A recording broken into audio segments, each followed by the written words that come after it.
আসলে এই রোগীর আগে অপারেশন হওয়ার কথা ছিল, কিন্তু তার আগে অন্য কারো অপারেশন হয়েছে। দেখো, আমরা ওনাদের যথেষ্ট সময় দিয়েছিলাম, ওনারা আসেনি তাই অন্য রোগীর অপারেশন করেছি। আর তাছাড়া নিশ্চয়ই ওনারা কলও পেয়েছিল। আমি কথা বলেছি, কোনো কল যায়নি হাসপাতাল থেকে। তাতে আমি কি করব? ইনচার্জ তো আপনি, তাই না? তো এটা কি আপনার দায়িত্ব না স্যার? তো এখন তুমি আমাকে আমার দায়িত্ব শেখাবে? আমি এমবিবিএস এফসিপিএস এর সিনিয়র সার্জন, আর তুমি শুধু একজন সাধারণ nurse. Mind your own business. আরে এটা কি হাসপাতাল নাকি মাছের বাজার? দেখেন না স্যার, এই মেয়ে সিনিয়র ডাক্তারকে সম্মান দিচ্ছে না।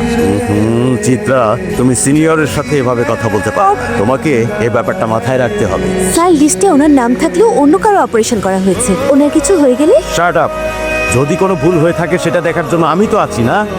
দেখুন না স্যার, ওর কথায় মনে হচ্ছে আমরা এখানে ডাক্তার না, আমরা ব্যবসা করতে এসেছি। এরকম আচরণের জন্য তোমাকে সাসপেন্ড করা উচিত, কিন্তু যেহেতু প্রথমবার ভুল করেছো তাই ক্ষমা করছি। নাও গেট আউট ফ্রম হিয়ার। কি করতে হবে তা আমি জানি। তুমি যাও এখান